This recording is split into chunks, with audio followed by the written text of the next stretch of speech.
Today, the Daily Mail journalists who Prince Harry is accusing of illegal activity are fighting back. So, day one of this dramatic court case versus Associated Newspapers began with Harry arriving looking, let me just be totally frank about it, 20 years older, follically challenged, and miserable. I'd say that's what trying to get people imprisoned probably causes you. But what's so interesting is that the two women who he is specifically targeting are pretty famous in the world of royal reporting. First, Rebecca English. She is the royal editor to this day of the Daily Mail newspaper. She met Prince Harry, had a personal relationship with Prince Harry in the past, certainly a professional one anyway. And now he says she's a criminal. This was Rebecca English recently reporting on the Daily Mail's royal show, Palace Confidential. Of the Invictus Games in my role as a royal correspondent when Harry was a working member of the royal family. And Richard's right, they are absolutely amazing events. And it just feels, I don't know, it feels to me slightly distasteful that, you know, the amazing efforts of these men and women are kind of being used as a pawn in a kind of, you know, a public game between father and son, which is why I think, you know, very strongly, I know people within royal circles believe this is something that should be addressed between them privately. Well, in a bombshell email exchange revealed by Harry's slippery and slimy lawyer, David Sherborne, in court today, Harry appears to expose Rebecca English as a liar, as someone who was attempting to blag using illegal information exactly which seat of a plane his then girlfriend Chelsea Davy was on. The second is a woman called Katie Nicholl. I'm a big fan of hers. Very lovely woman. Recently has recovered from cancer. A regular on shows like Piers Morgan and GB News and Talk TV. Now, Harry also says she's a crim, or Harry's legal team say she's a crim. Katie Nicholl responds saying, "No, Harry, you invited me to come and party with you." But in case you're not familiar with who Katie Nicholl is, watch this. I mean, Katie, where do we begin? How shocked are you by these revelations? I think after the sort of the Netflix documentary, you sort of thought, what else is to come out? I think I said that, didn't I? Now I'm feeling really silly because I didn't think that he was going to go anywhere near where he's gone. I mean, I completely agree with what Matt's just said. I mean, I've done this job now for nearly 17 years. You know, he's not the first member of the royal family to write a book, but he is certainly the only member of the royal family to have written a book this explosive. I mean, those bombshells just come thick and fast. And I think we've almost become oversaturated by Harry and Meghan and this narrative. There's just so much of it. But actually, if you try and just forget the docuseries, and if you try and put that Oprah interview to a side and you just come into this book, the idea that a senior member of the royal family would write a book like this, I mean, I would say is unthinkable. Okay, so these are the two women who Prince Harry is specifically trying to destroy. Remember, in the past, he has tried to destroy Piers Morgan. He wants police to reinvestigate and get him locked up. He's also tried to destroy me with spurious and false claims. Now, I say this right from the start, and I hold my hands up here. I am going to be covering this trial all week without fear or favour. We will have a special edition of Outspoken live on Thursday as Prince Harry testifies. We will also feature analysis from Tom Sykes in court, Lady Colin Campbell, Lauren the Insider, and the Sidley twins, plus the Royal News Network. But when it comes to me personally here, I have absolutely no problem with calling out both sides. I think it's abhorrent if reporters for the Daily Mail and the Mail on Sunday were breaking the law and accessing private information in order to reveal scoops. despite Prince Harry's false claims about me, he tried to suggest that I broke the story of Megxit by paying a public official. It was bullshit. It was a total lie. He sent a pre-action letter. He had to withdraw because I would have beaten his ass in court, because I have only ever reported using totally legal methods. And I, hand on heart, swear today, just like I swore on oath when I gave evidence to the Leveson inquiry, never hacked a phone, never used a private investigator, never used blackguards. It's not what I do. It's not what I've ever done. So if the Daily Mail did indeed use these horrendous practices against Prince Harry, I think that is appalling. At the same time, I would argue that Prince Harry's conduct is completely driven by revenge, and based on the Daily Mail's fight back, it was actually his friends who were blabbing a lot of truth about him because they were sick of him. And trust me, I know that to be the case. Certainly in my case, I don't know in terms of Rebecca English and Katie Nicholl, but I do want to take you through the other side. So look at this. Lawyers for Prince Harry say his friends were a good source of leaks, which does very much suggest that Harry was being sold out by people in his inner. So the Daily Mail publisher said these friends would even tell journalists what he got up to in his private life. His lawyers claim some of the information in the articles in the Mail and the Mail on Sunday was obtained through unlawful means such as voicemail interception and paying inquiry agents to blag private information. The publisher strongly denies the allegations. Its lawyers argued in court documents that the articles were sourced entirely legitimately from information variously provided by contacts of the journalists responsible, including individuals in the Duke of Sussex's social circles, press officers and publicists, freelance journalists, photographers, and prior reports. Describing how friends of the Prince gave journalists stories, the document stated at all material times the Duke of Sussex's social circle was known to be a good source of leaks or disclosure of information to the media about what he got up to in his private life. The publisher said former Mail on Sunday Diary column editors would give evidence, that's Katie Nicholl, saying that they personally mixed in the Duke of Sussex's social circles at parties, social events and nightclubs and obtained stories about him and his then-girlfriend Chelsea Davies from their respective friends and associates and from their and their friends' social media posts. Associated also stressed that the Duke discussed his private life in the media, including his personal relationships. Well, he absolutely does. And cited emails disclosed by his legal team, which they said showed he was aware stories were coming from friends or mates of friends gossiping.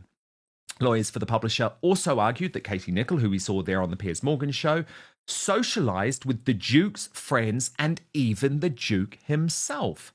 They stated that Ms. Nicholl was often at parties that the Duke of Sussex and his circle of friends attended and had excellent contacts at the nightclubs Bougies and Amica, who would tip her off when the Duke of Sussex and his friends were coming to the club.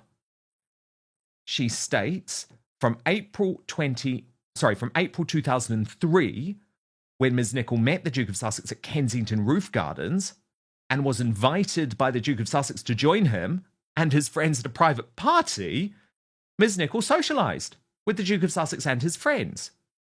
She also knew several people who were Facebook friends of the Duke who would show her screenshots of his posts and messages that could only be viewed by approved friends. One of the articles of the Prince claims was unlawfully obtained had in fact came from a palace press officer, the Daily Mail claims. Now, this was a 2006 article. It was headlined, "Let Her Rest in Peace," and it was about the late Diana, Princess of Wales, and the lawyers say it could only have been sourced by unlawful information gathering. But associated lawyers said that the reporter who wrote the story, this is the royal editor Rebecca English once again, spoke to a palace press officer who provided the information in the article and was told that neither Prince William nor Prince Harry would object to the article being published. The other claimants are Sir Elton John and his husband David Furnish, the actresses Sadie Frost Law and Elizabeth Hurley, former MP Sir Simon Hughes, and Baroness Doreen Lawrence, mother of the murdered teenager Stephen Lawrence. Associated argued that an identical approach was taken to camouflage the litigation position in Ms. Frost's law's claims. David Sherborne, he is the bloke representing Harry, told the High Court that the Daily Mail knew they had skeletons in their closet and had a practice of clear, systematic and sustained use of unlawful information gathering. And then this from Prince Harry himself, but remember, we are going to see him on the stand on Thursday. He said, I find it deeply troubling that Associated use phrases such as sources, friends, and the like as a device to hide unlawful information gathering. Now, again, I believe that is totally ludicrous for Harry to say that, because I would regularly use source quotes and quotes from friends within my articles about him, including, by the way, in the article revealing Megxit, the fact that he was going to leave the United Kingdom. And those friends were absolutely legitimate. And actually, one of those sources was a staff member working directly for Prince Harry. So for Harry to extrapolate the fact that there may be an article where a journalist is quoting a source or quoting a friend and saying that means that the article was unlawfully obtained is highly intellectually dishonest. Because the way journalism works, and a lot of people don't like this, but people will not go on the record if their name will be published. And so the way that a journalist can very often break stories in the public interest, and no one can tell me that the story of Megxit was not in the public interest. I mean, Harry and Meghan were actively working to undermine the British royal family to claim that it was racist. I mean, come on. And the only way that people would talk would be if they knew that I would protect their identity. That's standard. It certainly doesn't immediately equal a legal practice. However, and you know I am covering this case fairly, Harry does seem to have evidence against Rebecca English, the royal editor of the Daily Mail. Now, if this comes to pass, this will be a devastating blow to the Daily Mail. And I want to take you into the court. This was just before 1 o'clock, and go through the reporting from Imogen James, who's inside the High Court. She writes, we are now hearing about Prince Harry's former girlfriend, Chelsea Davy. Sherborne shows an email which includes information about a flight she took in 2007. It shows her seat number, flight times, and travel plans. It's alleged Daily Mail royal editor Rebecca English used the services of investigator Mike Burr to obtain this information. Sherborne claims there is no way anyone reading this information could have thought the information obtained was done so illegally. A later email exchange is then shown between English and Burr from 2013. Now remember, 2013, by this point, people had gone to jail over phone hacking. In it, Burr shares the flight details of Prince Harry. English acknowledges this, and Sherborne says she knows perfectly well what he's doing, referring to the alleged blagging by Burr. Sherborne notes that Prince Harry travelled using a pseudonym. This would make it much harder to find any information about his travel plans. English then names Prince Harry's protection officer. Burr replies with the details of the flight, showing the number and times. Now, that is, if on email, and if this information is being paid for, certainly hard to add up to Rebecca English's previous witness statement, where she claimed this information had come from a source, and that some of the information in regards to Chelsea Davy had come from a source of hers close to university. So let me bring in Christine and Neil Hamilton on this. Now, look, the first thing I want to say, Christine, is that this is day one of the trial. And you know, because you two have both been caught up in lots of nasty legal cases over your time, that this is the day where David Sherborne gets to outline his case. So, of course, it's going to look pretty bad for the Daily Mail today. And then tomorrow, we'll get to hear much more from their lawyers, their defense. And so certainly at the moment, the coverage is stacked towards the claimants, towards Harry, towards David Sherborne. At the same time, Tom Sykes of the Royalist blog was in court today and said, I thought this case was going to be a disaster for Prince Harry, but on day one, the evidence against the Daily Mail does look stronger than first thought. What's your take, Christine, on what went down in court? Right out of the gate, Prince Harry's legal team drops an incendiary accusation that respected journalists are criminals. This is not a minor claim. This isn't criticism. This is an attempt to reframe journalism as organized crime, and it sets the tone for what follows. And immediately, the problem appears. Because one of the journalists accused fires back with devastating simplicity. "No, Harry, you invited me." That single sentence threatens to blow a hole clean through Harry's narrative. Harry arrives at court looking, frankly, broken. Older. Miserable. Exhausted. This is not the image of a confident truth-seeker, it's the face of a man consumed by grievance. You cannot ignore optics in a trial like this. And the optics scream, this vendetta is taking a toll. Rebecca English isn't a nobody. She's the royal editor of the Daily Mail, experienced, established, and once on professional terms with Harry himself. Yet now, Harry effectively brands her a criminal. That's the escalation. Not bad reporting, not unethical journalism, but criminal conspiracy. If Harry is wrong, this is character assassination. Rebecca English's comments about the Invictus Games cut deep, and Harry clearly didn't like it. She suggests the games are being used as leverage in a personal family feud. That strikes at Harry's moral high ground. And suddenly, critics aren't journalists anymore, they're enemies to be destroyed. This is where things turn ugly. Katie Nicholl, a respected royal reporter, a cancer survivor, a regular TV commentator, is also branded a criminal. Her response: "Harry, you invited me. That's not hacking. That's socializing." And if journalists are criminals for attending parties they were invited to, then Harry's entire case begins to unravel. This is not Harry's first time. Piers Morgan, Dan Wootton, now Rebecca English and Katie Nicholl. The pattern is clear. Anyone who challenges the Sussex narrative becomes a target. This isn't justice. This is revenge litigation. Here's where credibility enters. Dan Wootton openly states, if journalists broke the law, they should face consequences. But if Harry is lying, this is abuse of the legal system. He reminds viewers, he testified under oath. He never hacked phones. Never used blaggers. Never used illegal investigators. That matters, because Harry previously made false accusations that collapsed under scrutiny. Now comes the most devastating counterargument. The Daily Mail claims, Harry's own friends were the source of many stories.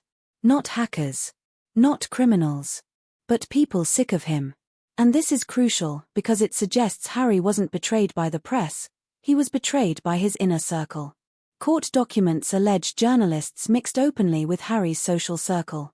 Nightclubs. Parties. Friends of friends. Screenshots shown willingly. Information shared casually. That's not illegal news gathering, that's loose lips. I mean, you're the expert, Dan. I've been sick visiting most of the day, so I haven't been following what went on in court. But you're absolutely right. The case always looks better from the point of view of the claimant, because they start off, they lay out their stall, and of course they don't mention anything that might be awkward for them. When we hear the Daily Mail's response, then we might discover that, oh, actually X wasn't quite as Y as we thought, as it were.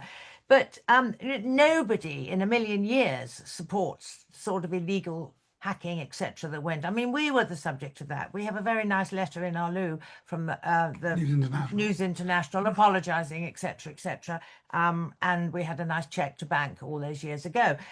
So we know what it's like. It's horrible. I'll tell you, this is not a serious answer to your question, but my overwhelming feeling was, oh, come back, Chelsea Davy. This was all pre-blooming Meghan. And, you know, if only the Chelsea hadn't had cold feet and decided she couldn't cope with it, and who can blame her? But I mean, if only she'd gone through with it, then we wouldn't have had all the Meghan business. But I think it's absolutely true that, I mean, I know several of Harry's friends and erstwhile friends, they're no longer friends because they couldn't accept Meghan. They said what they thought about Meghan, and that was that. They were cut off without a shilling. So I'm sure friends have done quite a lot of talking.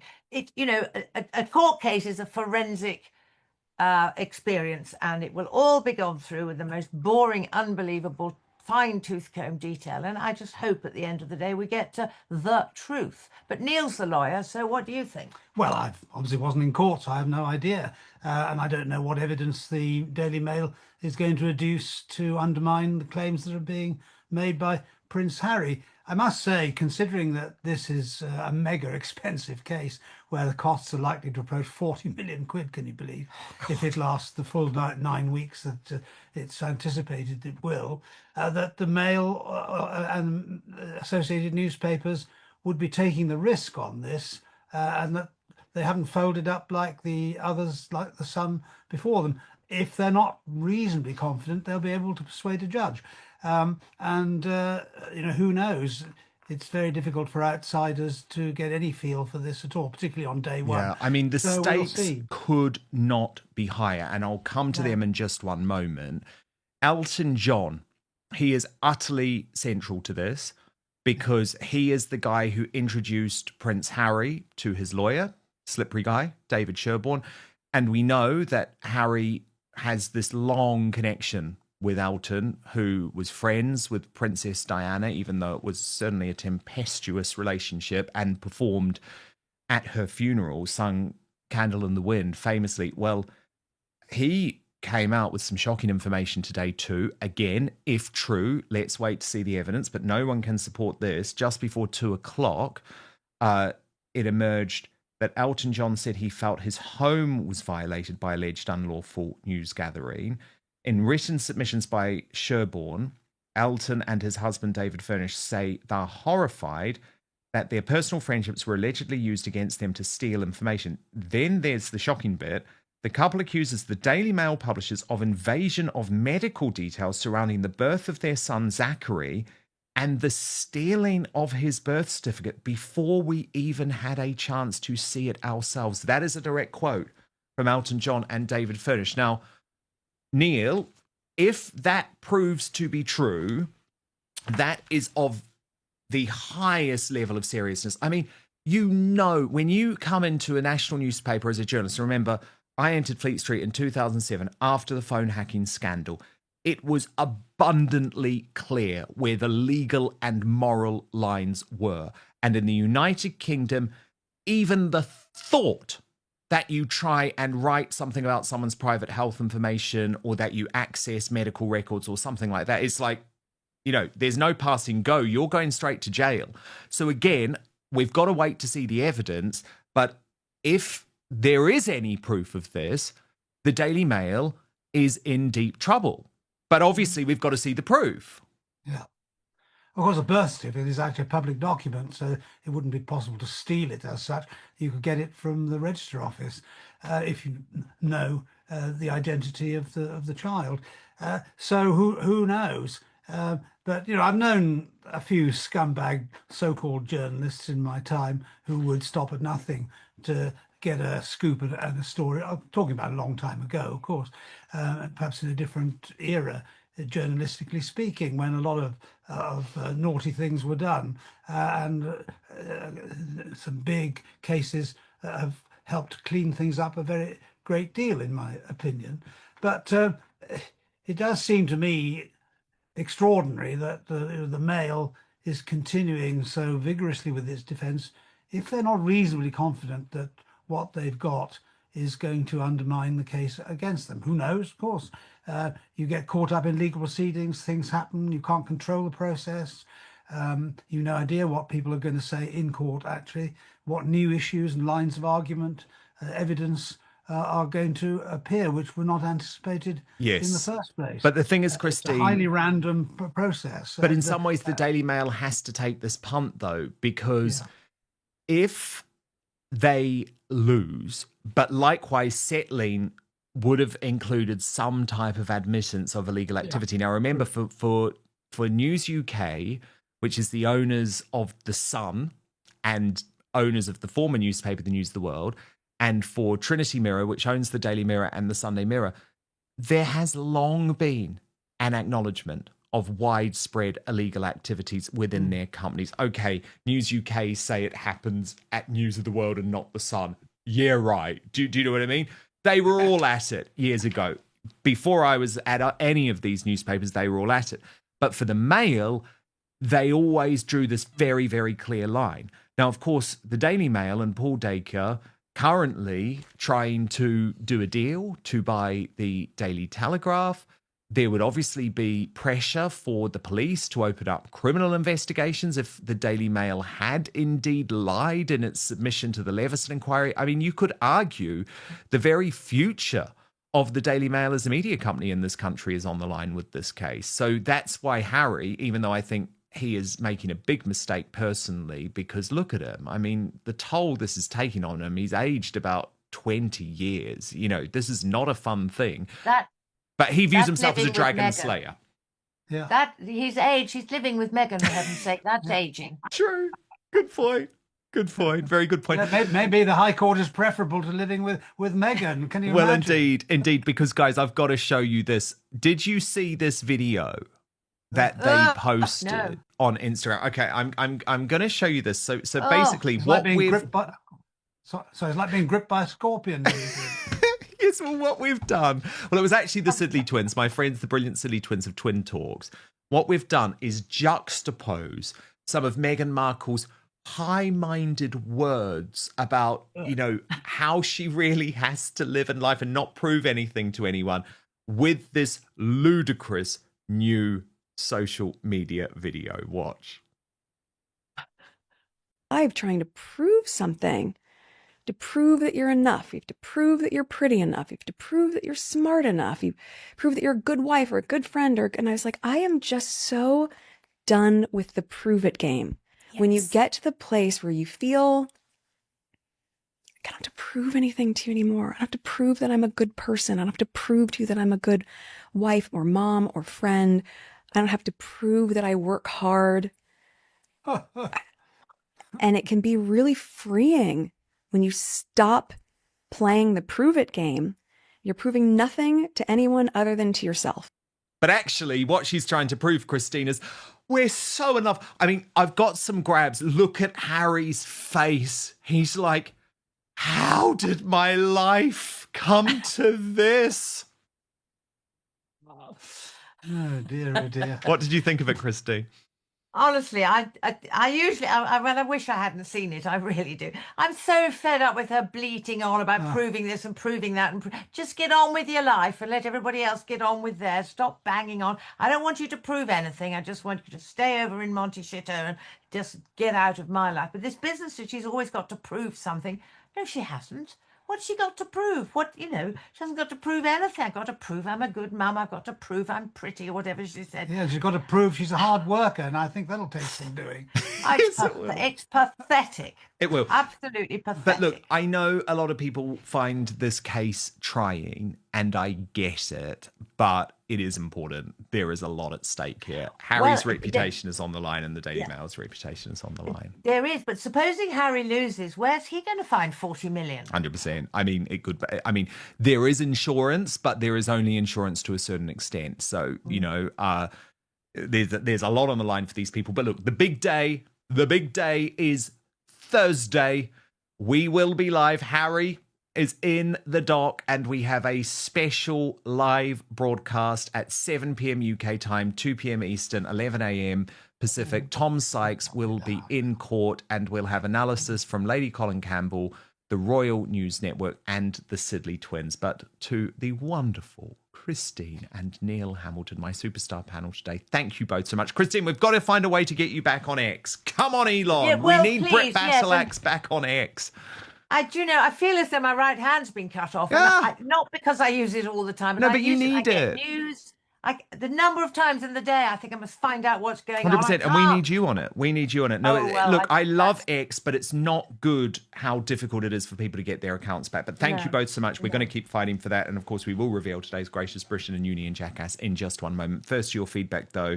Rupert Lowe, this is from Azarian. Rupert Lowe should join Advance. The fact Ben is so accommodating shows that he is the one that wants what's best for the country, not his ego.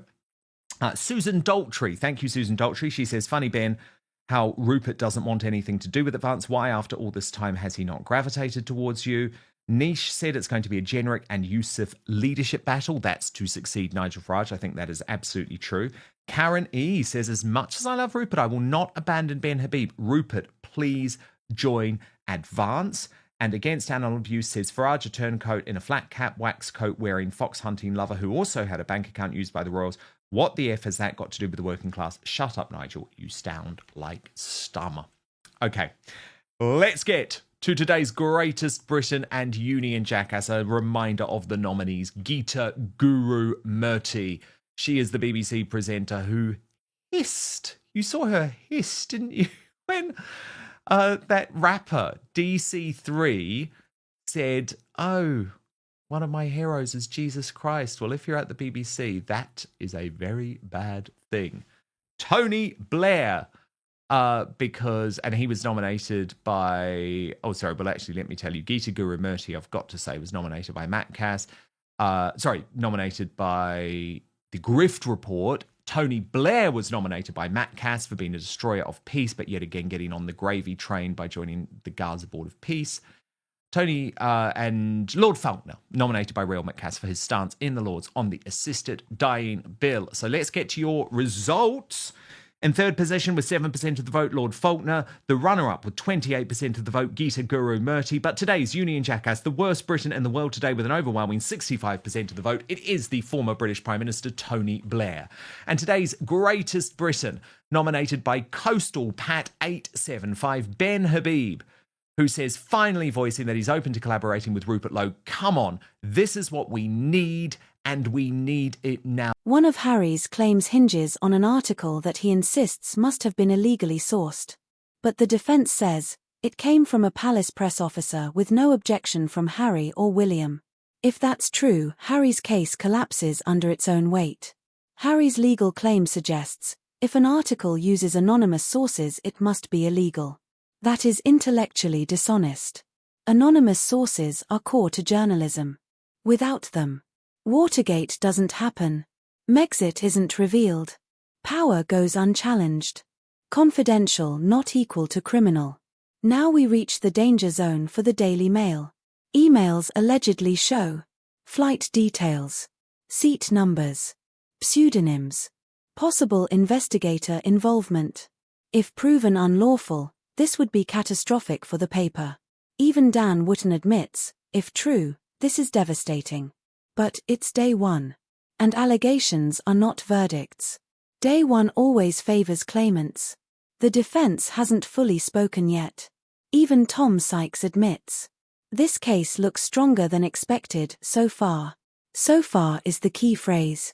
Elton John accuses the Daily Mail of invading medical privacy, stealing birth certificate information. If proven, this is nuclear. Medical data is sacred. There are no excuses here. But again, evidence must be tested. This is existential. If the Daily Mail loses, criminal investigations, regulatory collapse, Telegraph deal jeopardized, reputation destroyed. They aren't fighting because they're reckless. They're fighting because everything is on the line. Harry sees himself as a hero. But look at him. Aged. Bitter. Trapped in courtrooms. The irony. The fight meant to free him may finish him. Then comes the Instagram video. Meghan says, I'm done with the prove it game. And yet everything she does is proving. Proving love. Proving relevance. Proving the brand. Harry looks utterly defeated. This case is enormous. If Harry wins, journalism changes forever. If Harry loses, he faces financial ruin, public humiliation, and the collapse of his moral crusade. There are no winners here, only consequences. Now I want to hear from you. Is Prince Harry fighting for justice or settling scores? Are journalists being exposed or scapegoated? Should anonymous sources now be treated as criminals? Drop your opinion in the comments. Like if you believe facts matter more than feelings. Subscribe for uncensored, independent commentary. Because if this trial redraws the line between journalism and crime, it affects all of us.